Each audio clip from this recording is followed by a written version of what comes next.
this program looking for a 5th road win. They haven't done that in 13 years. And John Shire, an ACC tournament champion a season ago, wanted some more intensity from his Duke team. He didn't feel like they played with it against North Carolina. He liked their defensive intensity Wednesday in an 18-point win over Notre Dame. BC started with the ball, but did not keep it for long. An early turnover for the Eagles. Today's officiating crew on the call: Tony Henderson, Tony Chiazza, and Trey Stians. You cannot turn the ball over in this building early if you're Boston College. And I like the set that Earl Grant went to early. Middle pick and roll. Filipowski in drop coverage. Try to take advantage of the switch. Jeremy Roach, a three-pointer on the opening possession for Duke. One of the areas that this Duke team is so good at home is shooting the three, and they have been unbelievable this season outside the arc. They're starting 5 for BC. Mason Madsen's 2nd start of the year, and he scores over Kyle Filipowski. Prince Aligbe available, but not starting with an ankle injury, so Madsen's in there. Claudel Harris back in the starting lineup after 4 off the bench. Jaden Zachary, Devin McLaughlin, and the big man, Quentin Post, is here, all-ACC player number 12. Roach, Proctor, McCain, the standout guards for Duke, with Mark Mitchell and Kyle Filipowski. As that three-pointer's off the mark by McCain, but a BC foul will keep the ball here. It's against Jaden Zachary, the Eagles junior point guard.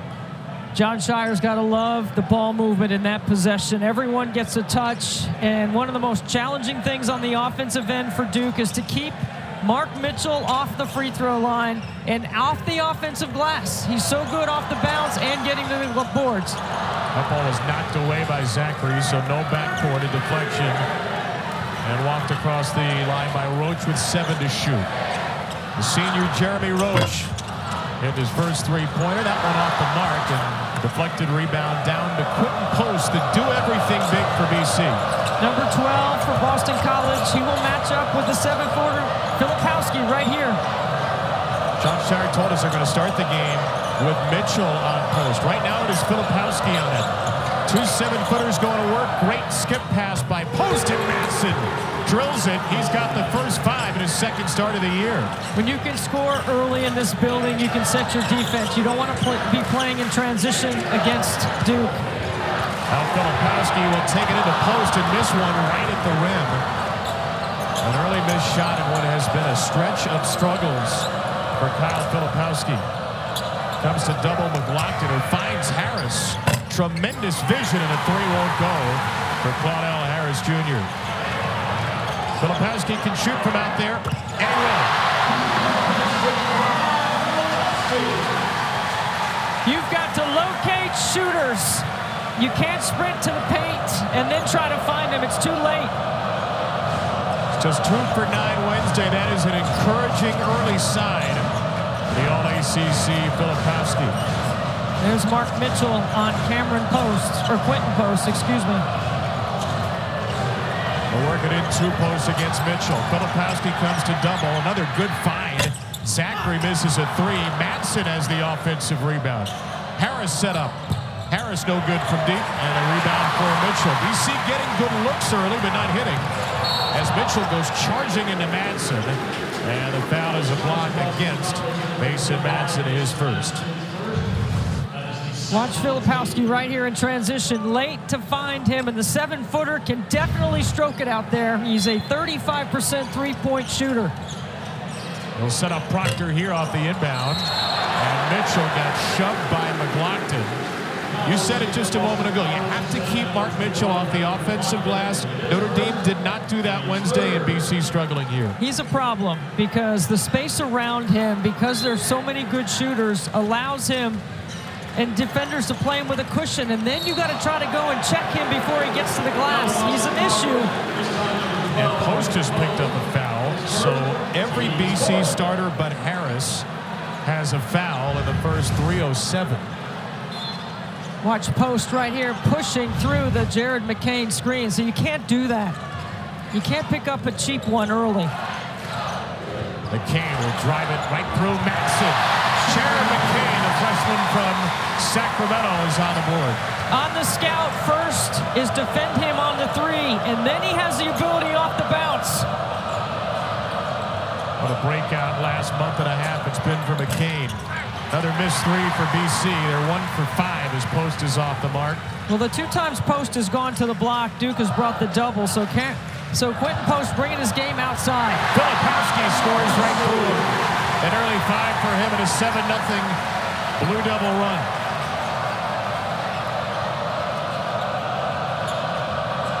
It's a BC team that has been very good shooting this season. 36% from 3 in the league. Their offensive numbers are way up from a season ago. Their most efficient offense in 6 years.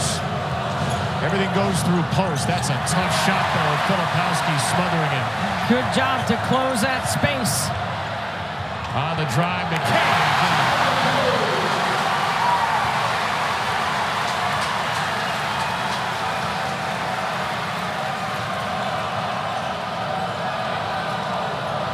Welcome to Cameron Indoor Stadium. Kevin Brown, Debbie Antonelli, a 12-5 lead for Duke over Boston College. If you're just joining us, a 9-0 Blue Devil run is snapped. Mason Madsen, in his second start of the year, has all 7 points for BC. It's a Duke team coming off an 18-point win over Notre Dame in this building Wednesday and shooting it well.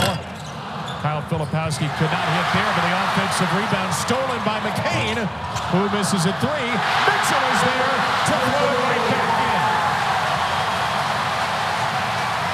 A relentless start on the offensive glass for Duke, which has rebounded 4 of its 6 misses. Here's Devin McLaughlin, and Madsen's first basket that he doesn't score for BC, he sets up. Blue Devils 6 for 12 to start. Filipowski's got 5. All starters but Proctor have scored for this Duke team, which is a game and a half behind North Carolina in the ACC. Jeremy Roach off the mark, and Quentin Post has the rebound for BC. BC's got to get ball reversal here. Duke is playing switching man-to-man defense, and you got to get the right matchups and take advantage. Like that, right there. Post inside, getting caught with Roach on his backside, and he buries him in the rim.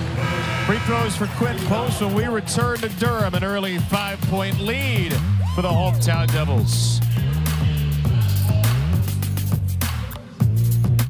For Mitchell inside, too easy for the Blue Devils. 2 points at the rim. And then Mitchell, we talked about his motor, his ability to stay on the glass. McCain gets the tip and deflection. 3 offensive rebounds already for Mark Mitchell for the Blue Devils. He scored 2 points. He's got 5 rebounds total with those 3 offensive. He also has 2 assists. You asked John Shire about him before the game. He said he needs to do everything with energy. So far, he has done everything with energy. You're not going to guard him on the three-point line, and you're going to give him a cushion. And he takes that cushion and uses it as leverage to get to the glass. He's got the most relentless motor of any Blue Devil on the floor. This free throw by Quentin Post as we return with an 80% shooter missing the first of 2. BC's leading scorer, rebounder, shot blocker, their second best free throw shooter. And amidst the Cameron crazies, goes 0 for 2, but Post is a special player, most improved in the league a year ago. He'll be an all-ACC player this season with 7 double-doubles. 21-12 in their 1-point loss to Florida State earlier in the week. Earl Grant can put him anywhere on the floor offensively, and he can be a factor. He's defending Ryan Young right now. And with that 1 foul, Duke trying to go right after him to see if he can pick up a second. Smart idea, didn't work as Caleb Foster, freshman off the bench, lost it out of bounds. It will be BC ball. You know, BC's teams under Earl Grant are gritty. They are tough. They're coming into this environment, and you have to stay with Duke early. You can't turn it over. They turned it over on the first possession. They got to clean up the offensive boards. But right now, you look at that score and you go, we're in a 2-possession game. That's where it has to stay through the half. Haven't turned it over since the first possession. Armani Mighty's on the floor for Post. Feed is into McLaughlin. Much improved player in the league. Mighty got a left hand on it. And McLaughlin is fouled. Boston College giving Duke a taste of its own medicine on the offensive glass. Jalen Blakes, who just came off the bench, picks up the foul.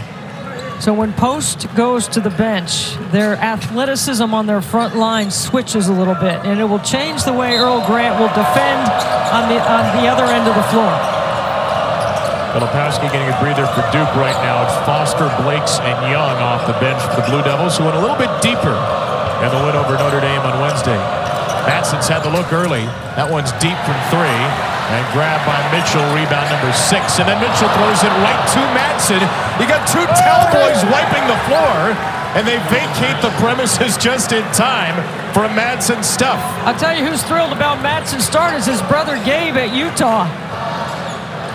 He's a great player at Utah for Craig Smith. Mason's got 9, well ahead of his season average. Again, just his second start of the year, with Prince Aligbe hampered by an ankle injury. Oh, wow! McCain had it go off the glass back to himself. Got a look in the lane. But Duke's the last to touch it. BC will retake possession. I mean, I was almost ready to say he was giving himself an assist and the basket. Can you do that? Can you get that on the same possession? The world will never know now. Was not a long breather for Filipowski, by the way. He and Proctor return along with Sean Stewart. Explosive 6'9" freshman. And Filipowski gets a hand on that pass from Chaz Kelly. It's a stop by Proctor at the other end. If Filipowski can move his feet like that in that switching man-to-man, that gives Duke another way of scheming on this end of the floor. That was a tremendous job to keep BC in front. I go right back to Madsen. He's had the hot hand for Boston College. It's Kelly's 3 instead, rebounded by McLaughlin, who draws another foul. Sean Stewart picks up his first and free throws for BC when we return.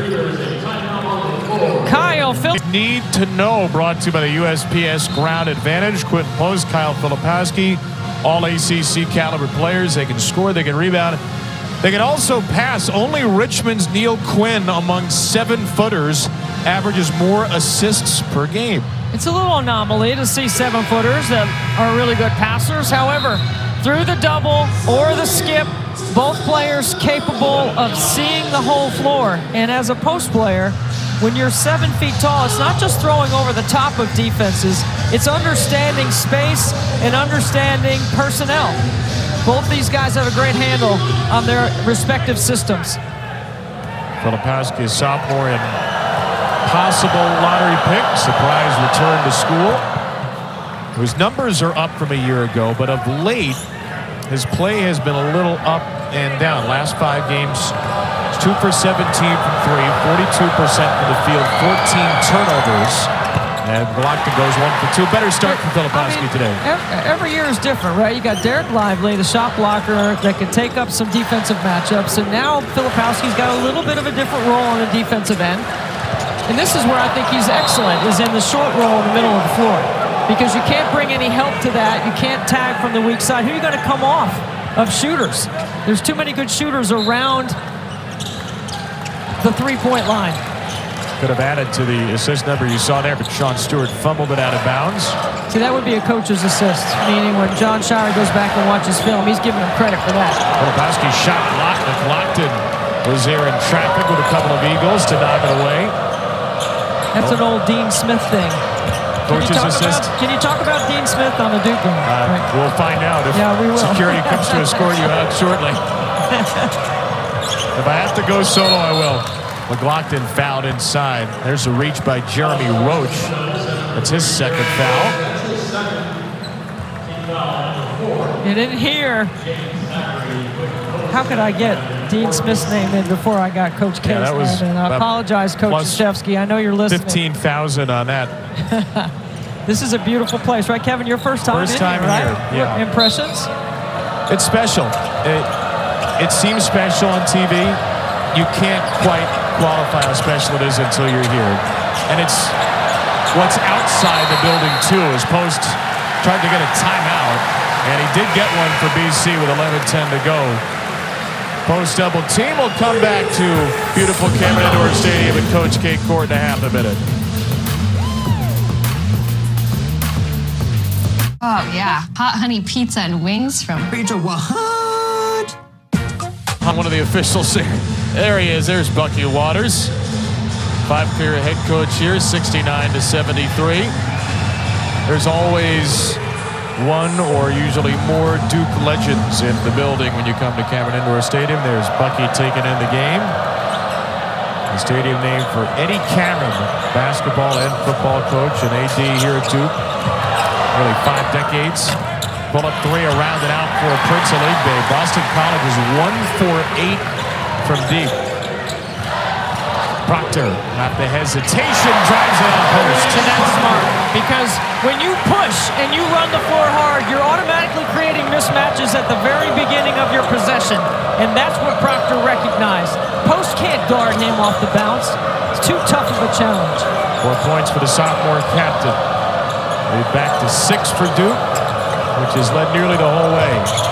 In the lane, Harris draws the contact and cannot get the bounce. Free throws coming for Claudel Harris Jr. Well, it's another huge day of college basketball here on ESPN. College game day was at one of the other cathedrals of the sport, the Fog, earlier this morning. And Kansas will host Baylor at Allen Fieldhouse in a Big 12 Sonic blockbuster, 6 Eastern tonight, right here on ESPN and the ESPN app. Welcome to the Big 12, where Kansas a week ago plays Houston at home, wins that game decisively. 2 days later has to go to Manhattan, loses an OT to Kansas State.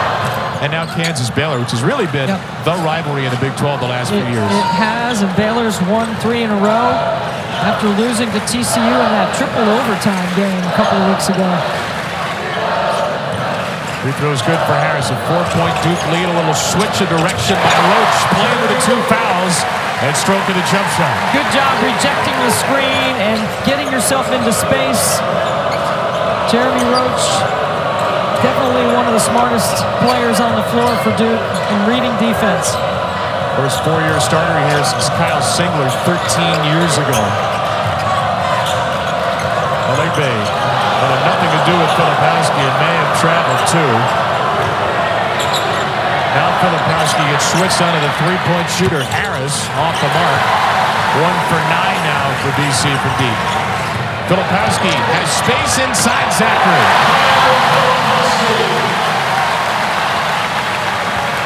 BC's just got to get back sooner. I mean, they're getting beat in transition, and it's not just a layup in transition, it's the matchups, because they're not sprinting to find them the right matchup early. Duke's early offense has been excellent. Post is still yet to score. Zachary couldn't take Stewart. Duke has been very good on the ball these last few possessions. Zachary again. In the mid-range, Jaden Zachary has his first points.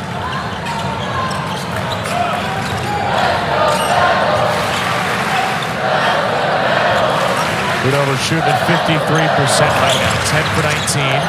Proctor couldn't leave it inside to Filipowski. You got to see all options, and look at Jeremy Roach. Throws it right to the target hand. He looks to the weak side first. That's what I'm talking about. Early offense, excellent for Duke. BC's got to match up sooner. Roach will take a seat. Duke with 14 of its 22 in the paint. Will go right there. You can't take a shot fake on Mark Mitchell at the 3-point line. You mean the guy who's 4 for 29? Yes. KYP, know your personnel. If I could have bet, I was ready to throw it out at 20. You were going to give me a KYP there. Caleb Foster picks up his first foul for Duke. That's 6 on the Blue Devils. Does this building mess with your head, though, more than others when it comes to know your personnel? Oh, absolutely. You can't hear yourself think. You got to understand at the beginning of the game, you might have to script a couple of plays offensively. Yeah, and if it works, you got to stay with it, because it's hard to communicate any changes, tweaks, anything different. Zachary back from Harris. Zachary, that's a spot he hit a few possessions ago, and he drills it again. Really good acceleration that time by BC through their sets, right? You draw 2 to the ball, you skip and reverse. Then Duke's a half-up pass late in closing out. Eagles are hanging around here. They turned it over on the opening possession only once since. Filipowski feeds Proctor. Who's good from deep? I love that set by Jon Scheyer. We haven't seen it when the game slows down. You got three incredibly gifted offensive players in that action. 3 threes for Duke, among the best three-point shooting teams in the country. Another good long skip pass. There's McLaughlin, not even close on a three-point try. Are these good looks for BC? And they're 1 for 10 from 3. Not when you just went side to side, swing, swing, and score. Filipowski in the post. Holds up well with a 1 foul. The post is a little slow, so Mason Madsen in no rush to get the ball over the timeline. Zachary with the switch on Mitchell. Zachary again. Mid-range assassin, Jaden Zachary. Come on. The last 6 for BC. Keeping them in the game. How about Zachary? He's a pass-first point guard, but he's looking to be a threat here in the first half. Junior having a career year of 12 points, 4 1/3 assists per game. Eagles are still lingering here in this first half. Filipowski is 3 for 8 now in the first half. Coach did a really good job of corralling that ball screen and then recovering back to Filipowski. Harris looking for the back cut with Madsen. Mitchell cut it off. Instead, it's McLaughlin. They got the matchup again. McLaughlin on McCain. And Jon Scheyer takes a timeout. Boston College finding good matchups to get within 3. A program with all sorts of storied history. We'll give you a slice of BC history when we come back.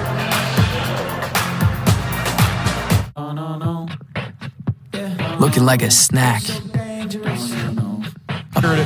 49 points against Georgetown, a long overdue jersey retirement for John Austin, who passed away 4 years ago. His jersey will be retired 1 week from today. The first All-American ever at BC, and he was coached by the great Bob Cousy for the Eagles. How about that? That's cool. Bob Cousy. You know, it's about time it seems like he gets in the rafters. Yeah, if he's not in the rafters, who can be in the rafters? The all-time career scoring leader at BC. Earl Grant in his 3rd year, program had their most conference wins in a dozen years last year. They were 9-11 in the league. They're 4-7 right now. The narrative would feel so different if they had managed to beat Florida State. They lose by 1. They can't get a good shot up at the buzzer. They were down 16-2 in the game earlier in the week. Outplayed them really for the final 34 minutes.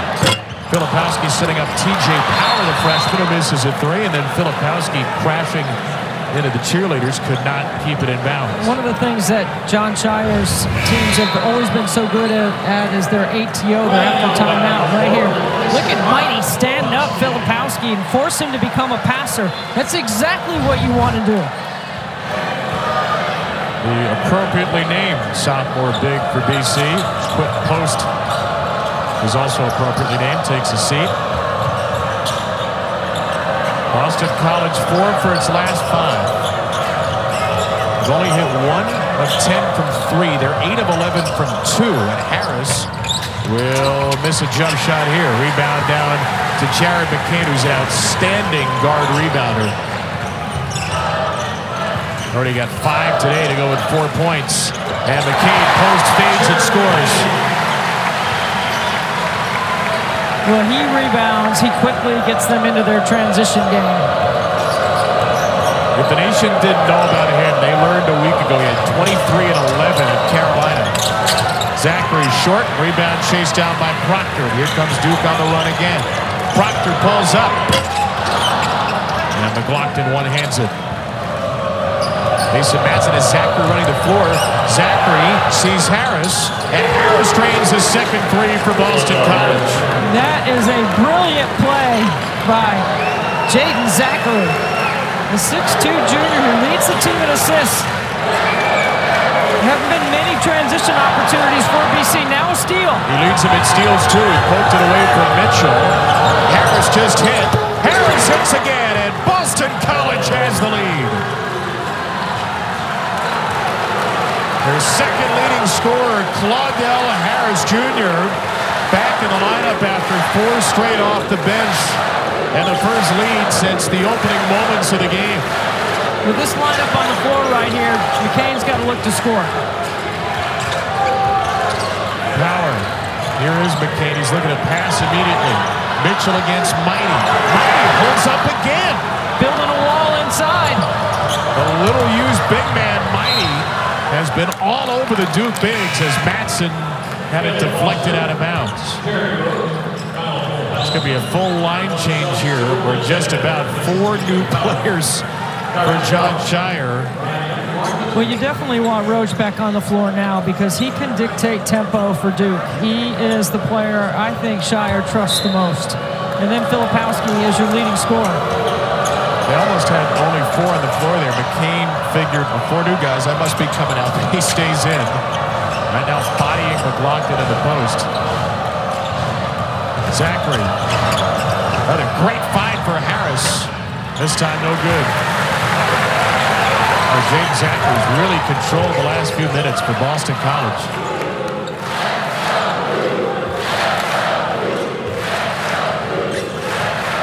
Filipowski almost had McCain in the back door. He saves it to Roach. It's a 14-5 Boston College run right now, and a foul is called on Mighty, fighting with Filipowski. His first foul, but it's BC on top. The pass first point guard has had to do a little scoring here to keep his team in it and help build the lead by 1. Zachary with 6 points and a couple of assists to go along with it. BC with the lead early. Coming up, the Jeep halftime report from Lawrence, Kansas. Reese, Jay, and Seth.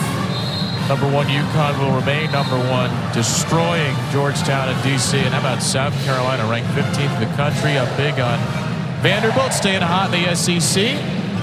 All that and more live from Lawrence. Well, the only ACC team to never win at Cameron Indoor Stadium, Boston College Eagles. They are 0-13.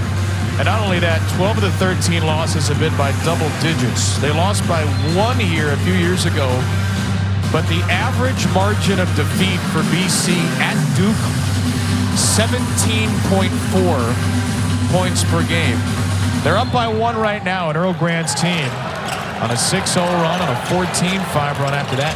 They've allowed just 2 Duke field goals to have in the last 6:04. They're going to battle. They are going to be competitive on every possession. That's Earl Grant. That's who he is, and that's what he puts on the floor. And there's a much better ATO by Duke. Off the blob, the baseline out of bounds play. Sean Stewart, 2.4 per game scorer. As the basket over post, Blue Devils are right back on top. Going a little floppy action right here. Trying to get Madsen free. And Jeremy Roach is doing a good job of defending him. Madsen had an early 9, hasn't scored in a while. Zachary, end of the shot clock. Zachary got it on the rim. Long rebound down to Foster. Freshman Foster with the freshman McCain, the freshman Stewart, the sophomore Filipowski, and the senior Roach. Here's Filipowski, thought about a shot and then nearly threw it into the crazies. What a save by Roach. Ended up in the hands of McCain, who couldn't convert. Filipowski knocks down the post pass, and Stewart has back-to-back buckets. I'm surprised Post tried to make that pass because he's very capable of bringing the ball up the floor and initiating offense for BC. Brent Post yet to score it. A tough start for BC's leading scorer and best player. McLaughlin way off the mark from 3. Post was on his rear end for a second. Quick 5-on-4 Duke. And a rebound from Foster makes BC pay.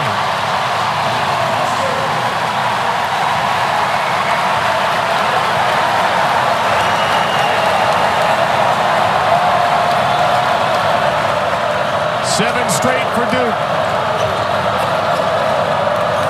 There's McLaughlin inside Filipowski. Good answer. His game. That's McLaughlin's game. Now, I know he hit a couple of threes against Florida State, but he's got to build his offense inside out.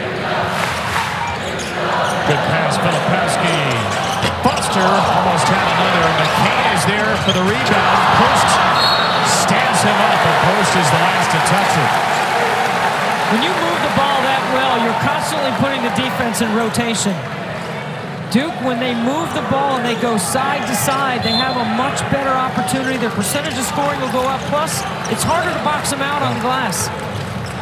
The great point. It's not just about getting the first basket. It's about getting the offensive rebound. As Filipowski's shot was airmailed there.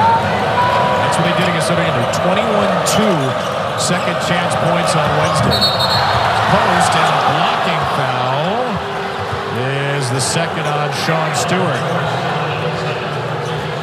But BC, hold your breath that Post doesn't pick up his second foul in the final minute of the half. Hey, tomorrow, 2 Eastern, one of the great matchups of the year in women's basketball. Number 11, UConn, and undefeated number 1, South Carolina. Sonic blockbuster in Columbia, with the Gamecocks the only undefeated team in Division I, trying to stay that way. You got the great Paige Beckers for UConn going against, by committee, the best offensive team in the country for Dawn Staley. They're undefeated, they're number 1, and they're anticipated to go all the way to the Final Four this year. Right now, they're the overall number 1 seed in women's college basketball, and they've earned it. Quickly, how does UConn beat them? Well, they got to move the ball, and they got to be able to knock down shots. You're not going to be able to score much in the paint. You're going to have to knock down some threes. And Camila Cardoso, their 6'7" center for South Carolina, is not with the team right now, so that opens up the middle of the floor for those driving lanes. Roach, jumper is good. He's got 7. What's been a balanced scoring half for Duke. Blue Devils have the lead despite not having attempted a free throw in this first half. McLaughlin inside, touch pass, post. Filipowski comes out of nowhere to swat it. Now with a shot clock off, Foster will put a halt to the proceedings. The other thing about this building, fatigue. There's a wear down effect. Quentin Post looks tired. He should have dunked that.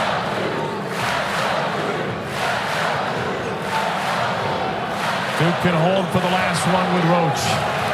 Calling for the McCain screen. He eschews it. He shoots it. And it might have been tipped there by Claudell Harris Jr. Well, good and bad news if you're BC. The bad news are down 4. The good up there, D. I'm looking for BC to go backdoor. I'm looking for them to get into the paint and try to get some points inside and at the rim continue to get to the free throw line. First half stats brought to you by Target. Boston College 3 for 14 from 3. Duke 4 for 16. 2 of the better three-point shooting teams in the ACC have been met with fierce resistance. And Duke starts with the ball and half number 2. Jared McCain at a 6.7 rebound first half. He finds Jeremy Roach. And Jeremy Roach misses a 3, make it 4 for 17 now from deep. Third straight game where Duke has struggled to shoot the 3. Madsen finds himself with space. Jumpers in and out. Devin McLaughlin was there. Post as well. And the rebound corralled by Tyrese Proctor. 3 players with 7 for Duke. McCain with 6. That is a great slice of the floor by Proctor. Because what he does is he goes behind all the traffic in the middle and finds a wide-open three-point shooter in transition. As John Shire said to us, I have 3 lead guards on the court at almost any time. One of those lead guards just set up another. Quentin Post, no made field goals, 2 points and a half. Gives it back to Claudell Harris Jr., who had 8. Madsen leads away with 9. And BC just couldn't get a shot off in time. Throwing the ball around too late in the possession. Watch Proctor's eyes right here, and he gets right behind, brushes off all that traffic in the middle, puts it right in the pocket to McCain. It is well executed in transition. Sophomore from Sydney, Australia, Proctor. 5th best assist to turnover mark in the ACC. Leads Duke at 3.7 assists per game. That was his first today. Mitchell with a right hand. And the largest lead for Duke, courtesy of the first 5 points of the half. Total miscommunication by BC and a decisive take to the rim. These are the moments where so often in this building, a close game becomes something other for the visitors. McLaughlin on the end line. And the threads are starting to slowly unravel for Boston College. No, Quentin Post does not look himself. Watch right here. Miscommunication. Are we switching? Are we staying? And Mitchell makes him pay. Post has got to come alive right here. He averages 16 and 8. Mitchell. Duke has scored off all 5 Boston College turnovers. Mark Mitchell with 6, 7 rebounds and 2 assists. And the road woes are continuing for Quentin Post, who has 2 and 4 right now. He's got the switch with Proctor. He's got a huge height advantage in the post. Filipowski is behind him now. McLaughlin misses from 3. There's nothing going on good there for BC. Well, it's the wrong personnel in the corner, which allows Filipowski to help that far. It's not a three-point shooter out there. So, with a second foul on Filipowski. While Post rolls down on the Duke switches and the guards, and he needs some help, Duke needs some help. You can bring it from a non-shooter. And that's what Filipowski read so well in that possession. All 5 Duke starters between 6 and 9 points. Proctor couldn't connect, and Post has the rebound.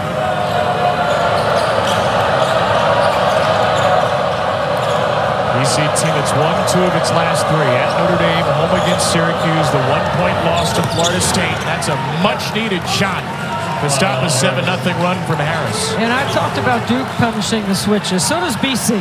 You know, Duke has been switching 1 through 5 all game. 39% three-point shooter. Harris has 3 of BC's 4 tonight. Filipowski, pretty soft contact by McLaughlin. He's called for the blocking foul. And a 3-point opportunity for Kyle Filipowski. When they run that 2-man game on the naked side, you got to tag from the weak side. And McLaughlin is just late getting there.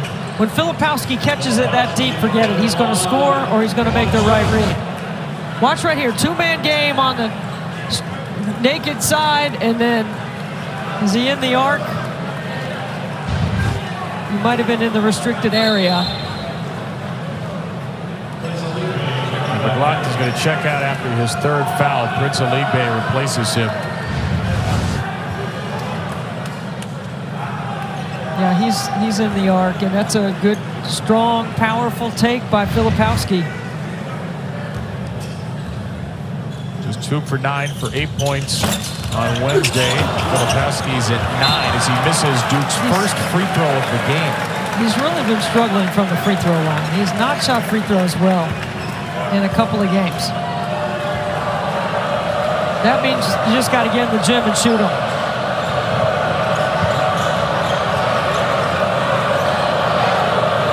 Maybe you should go with Jared McCain. He gets a lot of shots up in this building. He's here at 5:30 in the morning, and he'll be in here after the game when everyone's gone making shots.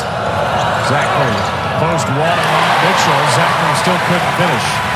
Here comes Duke on the push out. It's Roach. He knew he missed it. He followed it up, and he keeps alive his own miss on the offensive boards. McCain on the post.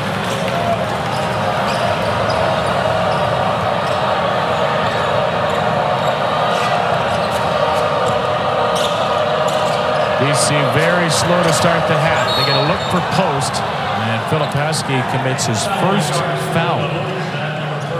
Well, we had this conversation with John Shire today about Filipowski and about fouls, and as the second half wears on, he has 1. He's got to stay aggressive now. He can go to the glass. He can be a little bit more aggressive in switches. He can take maybe a little bit more of a risk. You don't want to pick up not a smart foul, right? And those have been some of his fouls of late, Filipowski.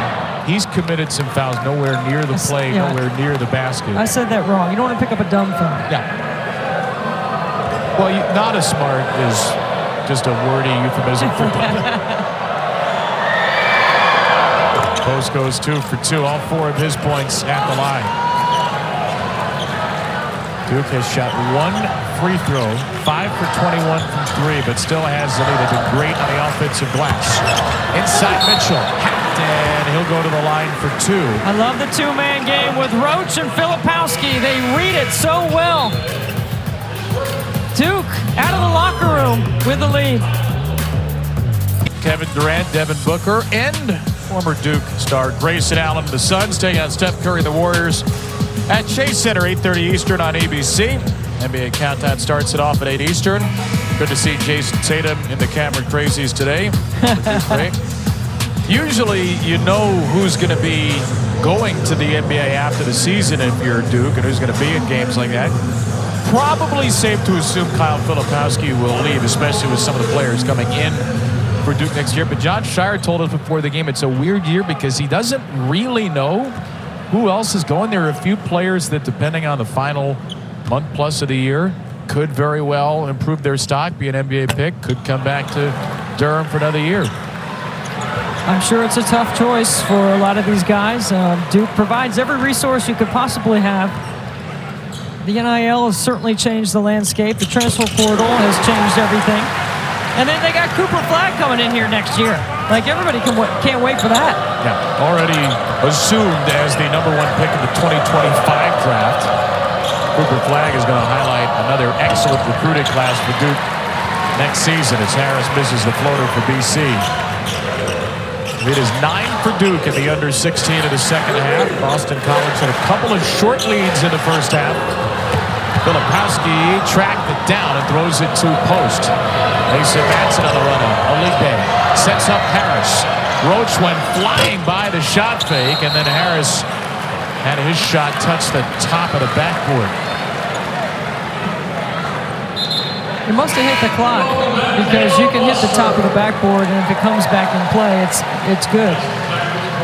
Still in. That was a great look to possibly cut it to 6 as well. And the man who's been BC's only 3-point threat today. Quentin Post hasn't even taken a shot for BC yet in the half. Eagles have 1 field goal in the last 6.5 minutes. Roach set up by McCain. You're not supposed to help off the strong side corner, and when you do, that's what happens. Third assist for McCain, 9 points, 8 rebounds, no turnovers. There's Post with a great find, but it's Oligbe, who is now 4 for 29 from 3. McCain. Filipowski charging in, nearly had the offensive rebound, and he's a little slow to get back into the play. Numbers for BC, which takes advantage with finally a field goal from Post. Took about 25-40 for Quentin Post, the 16.5-point per game scorer, to make his first field goal. Well, at shoot-around today, we knew John Shire was keying on that matchup, trying to keep Post from getting hot. Zachary trying to body Filipowski. That ball was knocked out of the cylinder. All kinds of hands in there. It'll be a goaltend. Filipowski, to me, looks like he's playing with a little bit more comfortability, right? He's playing at his pace. He reads, and you see the ball's going into the cylinder and gets knocked out by Post. What have you made of his last 5 games? I think it's all about matchups, right? I mean, when you're going against Baycott or P.J. Hall, those are two physical, dominant, low post, demanding of the basketball kind of players. And Quentin Post is not that. He's more a guy that plays in space for a 7-footer. Off the Madsen jumper, BC back within 10. Filipowski gets drilled over the back by Post. Second foul on Post. And Filipowski continuing to win his matchups today. That has not been the case of late against some terrific bigs. A week ago, Filipowski didn't score the ball very well. Had a lot of late points for Duke in the loss to UNC, but Baycott really dominated him physically. 25-10 in a 9-point North Carolina win. You go back a little bit further for Filipowski. Duke struggled against Clemson in a 1-point win here. You see Brandon Huntley, Hatfield of Louisville, Blake Hinson of Pitt, who's a little bit of a better shooter, have had big games here. So Duke has struggled with some big men of late, but not the case this afternoon. Filipowski guarding Aligbe right now, and Prince Aligbe hits a tough jumper. See, that's the matchup and the play right there that I think Filipowski can be more aggressive with one foul. First points for Aligbe. 7 minutes into this half, Duke has stretched a 4-point halftime lead to 8. Mitchell. Oh, Mark Mitchell with his fifth three of the year. I mean, he better make it because Filipowski had a guard on him in the post. That's not the option I would have selected if I was Jeremy Roach. Post throws it off the underside of the basket, bounces right to Chaz Kelly, and Filipowski has his first rebound. Here's Mitchell stepping into Zachary, and he got the roll. Earl Grant's going to put a stop to these proceedings. Largest lead for Duke is up to 13. I mean, it is pumping in here right now. The option is Filipowski on the block or Mitchell. And Mitchell running the floor here. What a start. Games are often won by Duke and lost by opponents here in the first 5 minutes after halftime. That may well be the case today. Well, you know that Jon Scheyer's going to make adjustments and they're going to come out and ramp up their level defensively, and that's exactly what's happened here. And they get BC sped up, they get them second guessing, hesitating, turning it over, and Duke's team speed is too tough when you turn it over. You're not going to catch them. They're going to score. It's like free 2 points. Finally gotten the foul line a couple of times. They have 15 assists today on 24 made baskets. That's a very nice 63% assist rate. Mark Mitchell with 10 of his 12 in the second half, and Duke with its largest lead of the game. Well, I expect Earl Grant to change his defense and look to pick up full court, but how about Jon Scheyer picking up full court off the timeout? Ryan's a few more seconds off the possession for BC. He's just shooting just 39%. Aligbe, Ryan Young's off the bench. Aligbe flops it too deep. I mean, it's a great set. It's the shot they want. Got to put it down. Filipowski and McCain on the bench. Young is in. Proctor returns. Ryan Young, a fifth-year player, right into the body of Post, who bodies him. Good D. Picks up the block. Yeah, good D by Post, but I love the way Ryan Young is attacking Post inside, in the post. Post will roll. He wants it against Young. Double team comes with Mitchell. Flipped out to Kelly. Madsen, good shooter. Offensive rebound. Aligbe just short-armed it, but he got fouled. And Prince Aligbe will have 2 shots. That will send us to the under-12 timeout with Duke leading by 13. Great basketball tradition and history here at Duke in the past and the present. More to come. We'll talk about that when we return to Cameron. You serious? Slam jam, man. You can't teach what he possesses. The physicality, the toughness, the agility. His teammates in trouble enjoy. Well, we miss that voice on college basketball. Our friend Dick Vitale. Zion Williamson had that effect on Dick and a lot of other people. Not only was he an outstanding player, gained over 1 million Instagram followers. Duke became the most followed Division I Instagram account. This is a program that has used social media and branding as well as anybody else, and it's probably going to get even bigger next year when the #1 recruiting class in the country is headlined by Cooper Flagg, who is already the projected #1 pick in next year's NBA draft. 606,000 Instagram followers right now before he gets to campus. And to put it in perspective, Caitlin Clark has 899,000 Instagram followers, who's 39 points away from breaking the NCAA scoring record on the women's side for Iowa. I thought you were going to say, to put it into perspective, I have 4,500 Instagram followers. I wish. I'm not even sure. I'm not sure I even wish for that. Caitlin Clark and Iowa, by the way. Nebraska tomorrow. trying to set that record, and she doesn't set it. Iowa will be back home later in the week, trying to set it on her home floor. We'll be seeing Caitlin Clark next month in the NCAA tournament. We'll have every game of the women's tournament on our ESPN Family Networks. I have a feeling we'll be seeing a lot of Caitlin Clark as Iowa tries to take the next step after losing to LSU in the national championship last year. 11:07 to go here at Cameron Indoor Stadium. Kevin Brown, Debbie Antonelli, our ESPN crew. It's Duke by a dozen. Blue Devils have led by as many as 13. Another good find by Post. Zachary misses a three, and BC is 4 for 20 from three-point range. That's been really their strength offensively, especially in conference games this year. They've been very good from deep. That's Filipowski with his second three. I mean, they just go two-man side, and there are multiple guards that can make that exchange and that action with Kyle Filipowski. And if you put him in the slot, it's really hard to tag from the weak side. This time McLaughlin has no interest in shooting the three. Zachary will take it. Zachary will miss it. He's 0 for 3 from out there. And it's Stewart inside. He got held by McLaughlin, who just came back in the game and now picks up his fourth foul.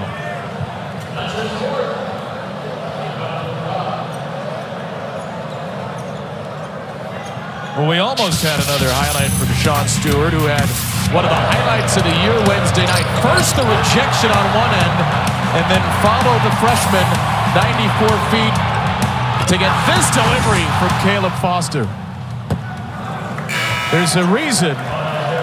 There are a couple of reasons, but there's one main reason that Sean Stewart excites these fans so much. He can get up. In fact, he broke Zion Williamson's program record for standing vertical jump. Broke it by a ½ inch. 36 inches, if you're wondering, is the number.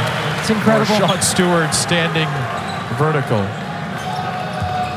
One of multiple McDonald's All-Americans on this team for John Shire. He's had 2 of the last 3 #1 recruiting classes. This year's freshman class, #2. Next year's coming in #1 with Cooper Flag.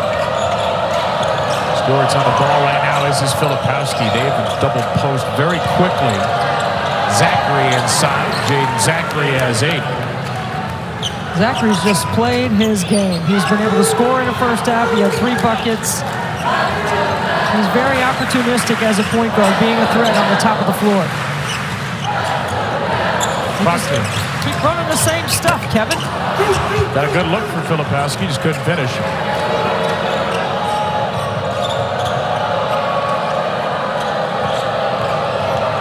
There's Chaz Kelly for BC.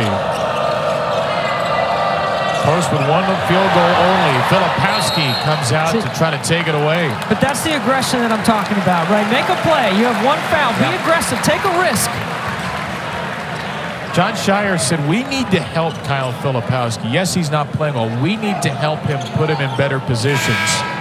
Do you feel like he's been able to do that defensively today? I do, switching 1 through 5. And I think he's done a nice job of keeping his assignment in front of him. He's helped. He's doubled. He's read the defense. And then on the offense, right now they're featuring him in the 2-man game. Until BC figures out a way to stop it, Duke's been able to score on either side of the floor. He's able to close there on Kelly, but Post is there for the uncontested putback. 8 points, 2 field goals now for Quentin Post. If BC is going to make a late charge in this game, it needs to start right about now. Foster. Filipowski extra pass. Proctor for 3. And that's how, as a 7-footer, your assist gets close to 3 a game. You put it right in the pocket. It's his 3rd today, right on the money. Post. There's a triple team there. Proctor with a steal. Proctor with a break. Proctor with a couple of steps. And Foster couldn't finish, but McCain is there to set up Filipowski.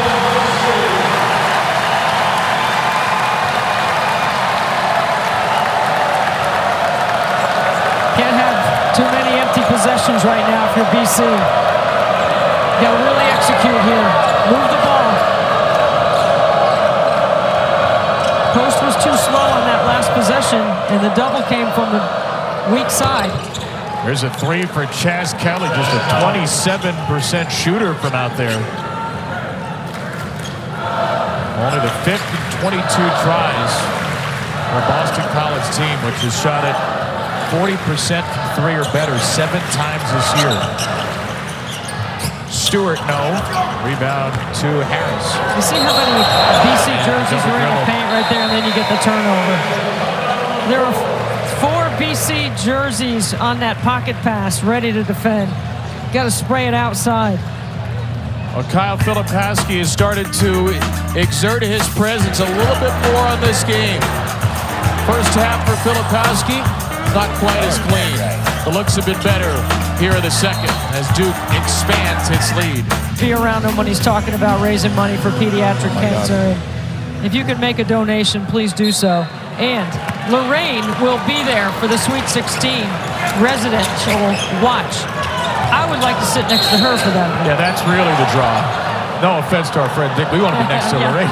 You know what, Coach V, Coach Vitale, I'm telling you right now, we know that you're struggling to speak, but your voice is being heard. You should know that. We're ready for you to come back. I can't wait. These Duke Blue Devils a 14-point lead with 7:28 to go. A pass deflected out of bounds by Claudel Harris Jr. BC's only turned it over 7 times today, but Duke has scored off the first 6 Boston College turnovers, and right now they have the ball off of the 7th turnover. Filipowski leads away with 16, 4 Blue Devils in double figures. A foul by Harris against Roach.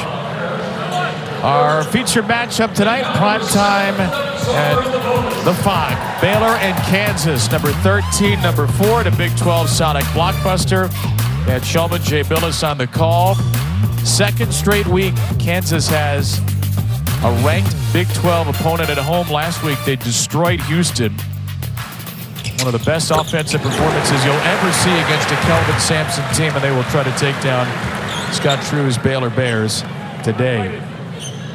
You got a favorite Kansas player of all time, Kevin? Perry Ellis was there for about 800 years, so I think he'd be mine. What about you? I like Danny Manning. I'm going to give Danny Manning a shout out. Right. 1988 national champion. You want to say what's being said in our headset right now? Shouts for Wilt Chamberlain from an unnamed voice of the production crew. 3-pointer no from Harris. Wilt was just a couple of years before my time. I have to be honest about that. And yes, I know YouTube exists. Darren McCabe, by the way, is on double-double watch, and he's got 5 assists, too. Filipowski in the post. Shimmy, pass, extra feed. McCabe, shot fake. It was all pretty except for the finish. McCabe just looks a little bit short on his shots today. Post getting a break right now for BC, which has struggled to find offense. Harris and Madsen leading the way with 11 each. There's a drive by Harris. Here is Madsen. Missed a clean look from 3. McLaughlin keeps it alive. And feeds Madsen again. Got Filipowski in the air. A late whistle. It will be just the 2nd foul against Kyle Filipowski.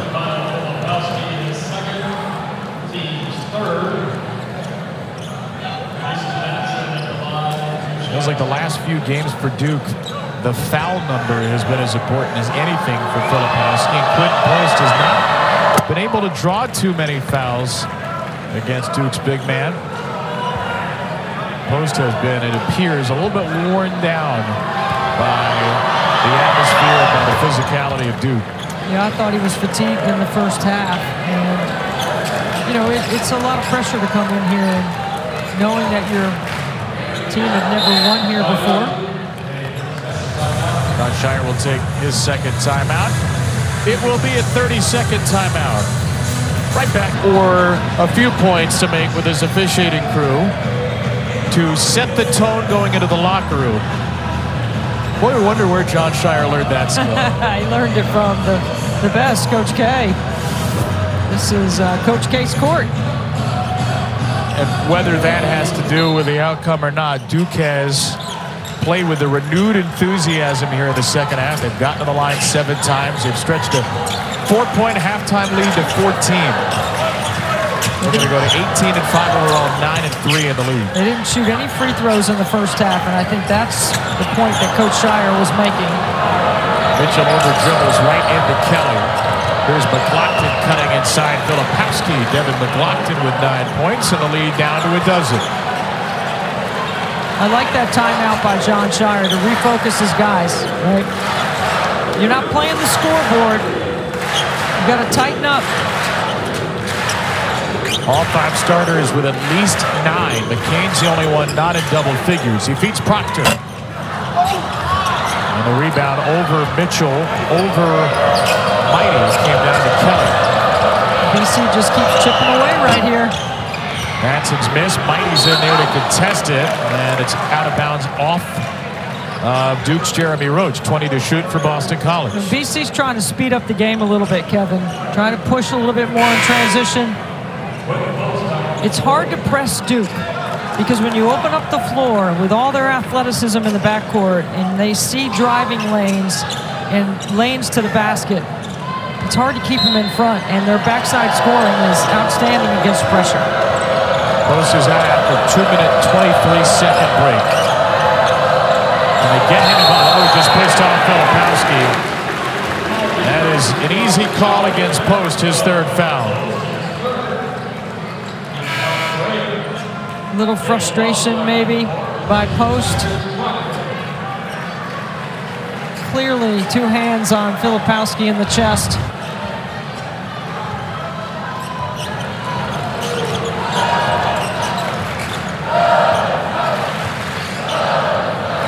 Because Caleb Foster on the floor now for Proctor. Mitchell has hit a 3. And Post is basically saying, go ahead, try it again. They sag off him, but Roach gets in the lane, and he's got 14. And Roach scores, and he points at McCain, says, I see you over there in the corner. Next time he gets in the paint, he'll have that option. McLaughlin from Madsen. McLaughlin's the 3rd Eagle in double figures. Those are the plays McLaughlin needs to make. Driving, using his athleticism, using his length. It's a BC team that is undeterred by big leads. They really fight to the final whistle for Earl Grant. 1-3-1.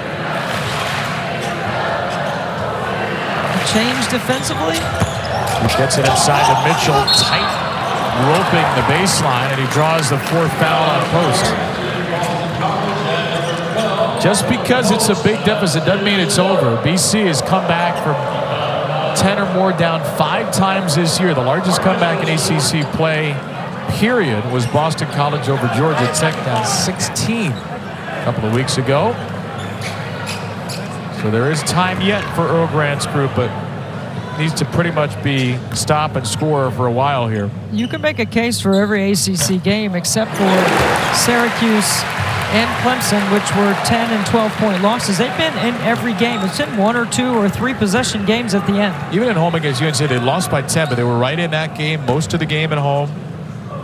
Again, the Florida State game earlier in the week, they're down 16-2 out of the shoot. They never took the lead, but they lost by 1. Had a chance to get up a shot, but Jaden Zachary could not get a clean look at the end of the game. Got a score here, though. McLaughlin. Another missed 3. Back tap by Post right into the hands of Foster.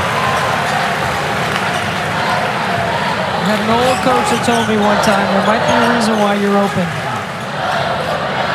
I had every coach tell me that.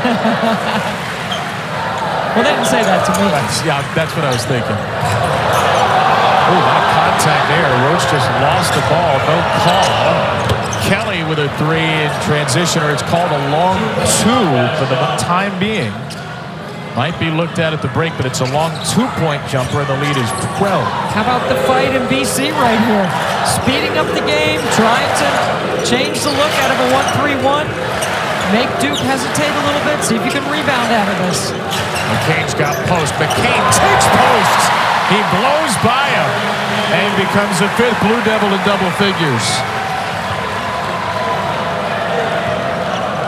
The McCain family loving their son's continued development in this outstanding freshman season. Madsen, strong drive. He's got 15. He's had a good half. His start of the game, he knocked down a couple of buckets early, did Madsen. Way above his season average. Only his second start of the year. And I suspect it will not be his last. He's just too shy of his season high. Still have yet to hit the under 4 here. McLaughlin against Filipowski. Left short. McLaughlin taps it to himself. Posted all kinds of trouble here. Mitchell's draped all over him. Mitchell's called for the foul. It's just the 4th on Duke. So it'll be BC ball down 12 with 2:06 to play. See it post, and the Eagles have one final surge left. This was indeed a 2 by Kelly. The lead, a dozen for the Devils. On the road, Armando Bacot was phenomenal in that Duke game. One of his 78 career double-doubles, 25 and 10. I believe he has a switch, and I think he's turned it on right now as we get in February, heading toward the ACC tournament into the postseason. RJ Davis has had a phenomenal year, but you've heard Hubert Davis say we need them both to score 20. Complementary play around both of those guys has been outstanding too, with Harrison Ingram. So 2 minutes to play. Duke by 12, and a steal for Roach. Pickpocketing Zachary. Foster will take it right into the body of Harris, and those two end up entangled in the front row.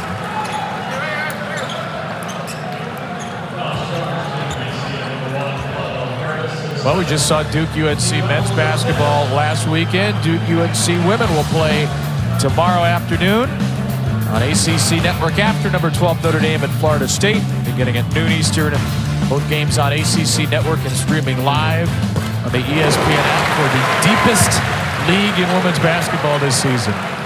9 teams seeded, according to Charlie Cream. Not on the bubble or first 4 in. None of that stuff. This league has been outstanding, and Carolina has lost 3 in a row. Coming in here, this will be tough. Duke has North Carolina, then at Virginia Tech, Notre Dame, at Syracuse, NC State. Those are all ranked teams outside of North Carolina who fell out of the rankings this week. Every night, we say, is a fight in the ACC in men's basketball. Maybe even more true on the women's side this year. 90 seconds to play. Zachary. And he gets the friendly bounce. Jaden Zachary with 10. Time ticking away for Boston College. Came in here searching for its first win at Cameron Indoor Stadium. And it appears we'll still be searching for that win the next time the Eagles come to town. Soon to drop to 0-14 all-time. 3-29 all-time against Duke, period. Mitchell. Why not? Line drives it in there. You go 4 for 29 coming into the game. And the officials will stop play. Take a look at this. I wonder if they were taking a look at if it was a 3 or 2, but I think that's what they're looking at. But clearly a 3. look, Mark Mitchell has been working on his 3 for a long time. That's the next evolution in his game, to be able to shoot it. And shoot it with confidence. He started out the game on the offensive glass, scheming defensively. And watch his form right here. He's got to work on some mechanics and change some old habits so that he gets some muscle memory and the ability to self-correct. That's what all great shooters have. It's not you shooting in the driveway yet, but we'll see if he can get there. You got to work on it every day. By the way, John Shire told us he needs to score for us. He's got 17 today. Duke is about to be 28-3 when he scores 10 points or more. He has to be a threat offensively. Harris is fouled. This is a different Duke team than last year. You know, lively protecting the rim and being able to score on dropbacks, put rim runs, drop-offs, putbacks, those kind of scoring opportunities. Filipowski had a great counter, and this year he's got more of a target. They're playing 4 guards, they're playing 4 out, and Mitchell has to be able to be a threat because he's playing that 4 spot, and that's who people like to double off of. They're going to be tested the next couple of weeks too. Get to 9-3 in the ACC, and it is a pretty tricky stretch for them the rest of the way. Just 2 days from now, a good Wake Forest team comes to town. Then 3 road games. Florida State, which has played very well in the league. Miami, Wake again before Louisville here at home. And Virginia will come to town. They'll go to NC State. Carolina will come here down the stretch. I really like Wake Forest, and I've been saying that all year. You know, first it's Efton Reed that becomes eligible, then it's Damari Monsanto to add to the mix when he got healthy. And the backcourt for Steve Forbes and the way they can score offensively. Yeah, they're NCAA tournament good, Wake Forest. They just don't have the quality wins at this point. The net is good, the metrics are good, but Joe Lunardi has them just out of the field. They're going to have a lot of chance. I mean, those 2 Duke games will be quad 1 games for Wake. The other team I like too is Clemson. I mean, what a huge win in Chapel Hill, and Brad Brownell has a great group around P.J. Hall and Ian Shefflin. Joe Girard lighting it up outside the arc. He was terrific today in his old stopping grounds in a Clemson win at the Dome over Syracuse. So 15-point Duke lead. Blue Devils get to 80. Harris a step back, no. And Duke can bleed the clock off another rebound from a guard. Jeremy Roach has it. This was all about balance for Duke.